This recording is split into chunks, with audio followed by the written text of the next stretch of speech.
नमस्कार दोस्तों, आज के इस वीडियो में हम बात करने जा रहे हैं कक्षा 9 हिंदी क्षितिज भाग 1 के पहले अध्याय दो बैलों की कथा के बारे में, जिसे लिखा है प्रसिद्ध लेखक मुंशी प्रेमचंद ने। यह कहानी केवल दो बैलों की नहीं है, बल्कि मित्रता, मेहनत, आत्मसम्मान और स्वतंत्रता की एक अद्भुत मिसाल है। तो चलिए शुरू करते हैं दो बैलों की कथा के महत्वपूर्ण प्रश्नों और उनके सरल उत्तरों के साथ। दो बैलों की कथा पाठ्य पुस्तक के प्रश्न अभ्यास। प्रश्न 1, कांजी हाउस में कैद पशुओं की हाजिरी क्यों ली जाती होगी? उत्तर, कांजी हाउस एक प्रकार से पशुओं की जेल थी। उसमें ऐसे आवारा पशु कैद होते थे जो दूसरों के खेतों में घुसकर फसलें नष्ट करते थे। अतः कांजी हाउस के मालिक का यह दायित्व होता था कि वह उन्हें जेल में सुरक्षित रखे तथा भागने न दे। इस कारण हर रोज उनकी हाजिरी लेनी पड़ती होगी। प्रश्न 2, छोटी बच्ची को बैलों के प्रति प्रेम क्यों उमड़ आया? उत्तर, छोटी बच्ची की मां मर चुकी थी। सौतेली मां उसे मारती रहती थी। इधर बैलों की भी यही स्थिति थी। गया उन्हें दिन भर खेत में जोतता, मारता, पीटता और शाम को सूखा भूसा डाल देता। छोटी बच्ची महसूस कर रही थी कि उसकी स्थिति और बैलों की स्थिति एक जैसी है। उनके साथ अन्याय होता देखा उसे बैलों के प्रति प्रेम उमड़ आया। प्रश्न 3, कहानी में बैलों के माध्यम से कौन कौन से नीति विषयक मूल्य उभर कर आए हैं? उत्तर, इस कहानी के माध्यम से निम्नलिखित नीति विषयक मूल्य उभर कर सामने आए हैं। सरल, सीधा और अत्यधिक सहनशील होना पाप है। बहुत सीधे इंसान को मूर्ख या गधा कहा जाता है। इसलिए मनुष्य को अपने अधिकारों के लिए संघर्ष करना चाहिए। आजादी बहुत बड़ा मूल्य है। इसे पाने के लिए मनुष्य को बड़े से बड़ा कष्ट उठाने को तैयार रहना चाहिए। समाज के सुखी संपन्न लोगों को भी आजादी की लड़ाई में योगदान देना चाहिए। प्रश्न 4, प्रस्तुत कहानी में प्रेमचंद ने गधे की किन स्वभावगत विशेषताओं के आधार पर उसके प्रति रूढ़ अर्थ मूर्ख प्रयोग न कर किस नए अर्थ की ओर संकेत किया है? उत्तर, गधा सबसे बुद्धिहीन प्राणी माना जाता है। यदि किसी को मूर्ख कहना चाहते हैं तो हम उसे गधा कह देते हैं। गधा मूर्ख के अर्थ में रूढ़ हो गया है, परंतु लेखक ने इसे सही नहीं माना, क्योंकि गधा अपने सीधेपन और सहनशीलता से किसी को हानि नहीं पहुंचाता है। गाय, कुत्ता और बैल जैसे जानवर कभी कभी क्रोध कर देते हैं, पर गधा ऐसा नहीं करता है। गुणों के विषय में वह ऋषियों मुनियों से कम नहीं है। प्रश्न 5, किन घटनाओं से पता चलता है कि हीरा और मोती ने गहरी दोस्ती थी?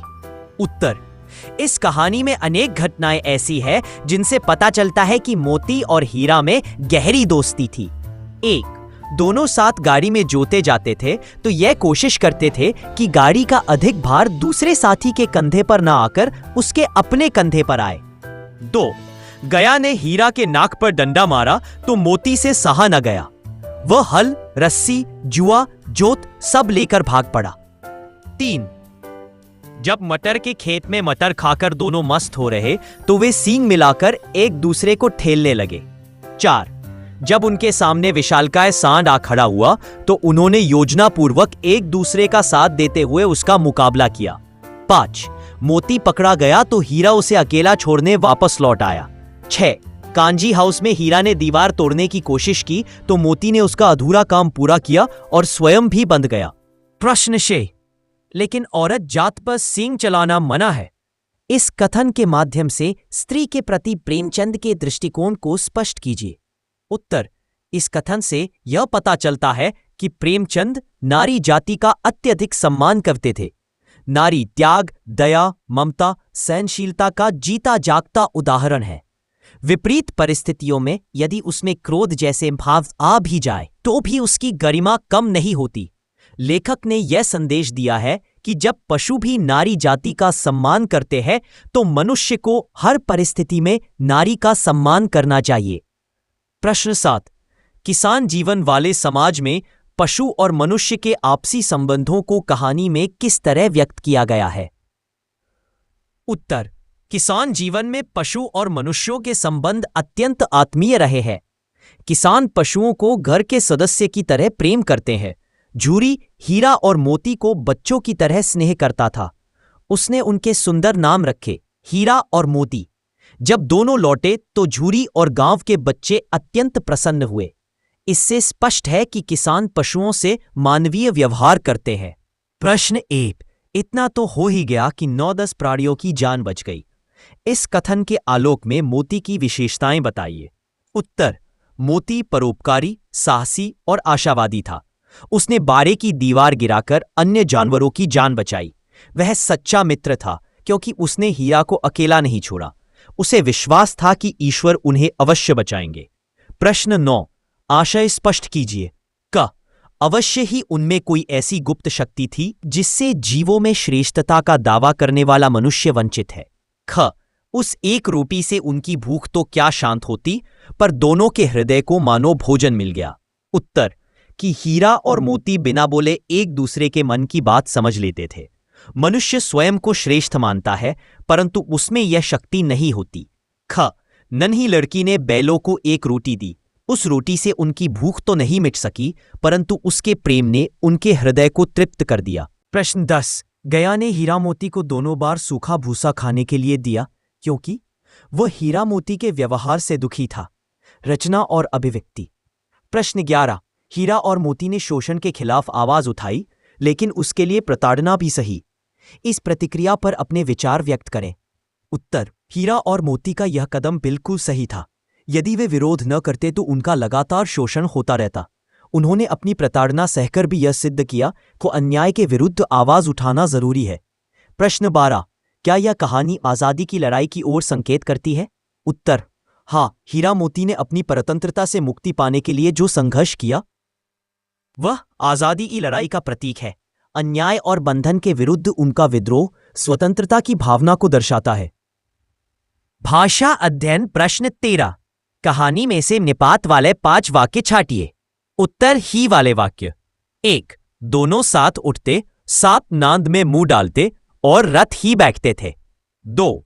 एक ही विजय ने उसे संसार की सभ्य जातियों में गण्य बना दिया। 3। ज्यादा से ज्यादा मेरी ही गर्दन पर रहे। 4। यही उनका आधार था। 5। कभी कभी उसे भी क्रोध आ ही जाता है। भी वाले वाक्य। 1। कभी कभी उसे भी क्रोध आ ही जाता है। 2। उसके चेहरे पर असंतोष की छाया भी न दिखाई देती। 3। गधे का एक छोटा भाई और भी है। 4। एक मुंह हटाता तो दूसरा भी हटा लेता था। 5। कभी कभी अड़ियल बैल भी देखने में आता है। प्रश्न 14। वाक्य भेद एवं उपवाक्य छांटिए। उत्तर। क। मिश्र वाक्य।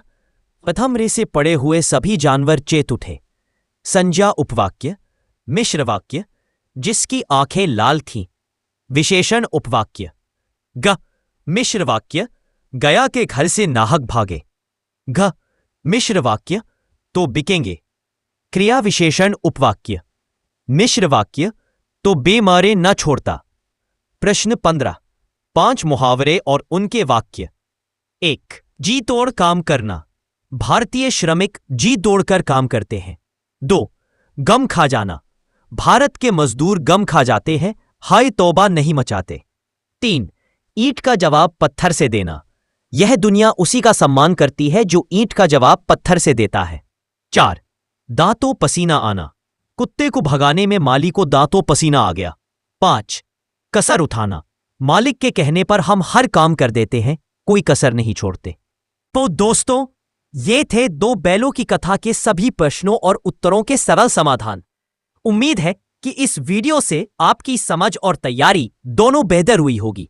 अगर आपको यह वीडियो अच्छा लगा हो तो लाइक करें, शेयर करें और सब्सक्राइब करना ना भूलें, ताकि अगले अध्यायों के समाधान आपको सबसे पहले मिल सके। नीचे कमेंट में जरूर बताइए आपको इस कहानी का कौन सा हिस्सा सबसे ज्यादा अच्छा लगा। धन्यवाद दोस्तों, मिलते हैं अगले वीडियो में एक नई कहानी और नए ज्ञान के साथ।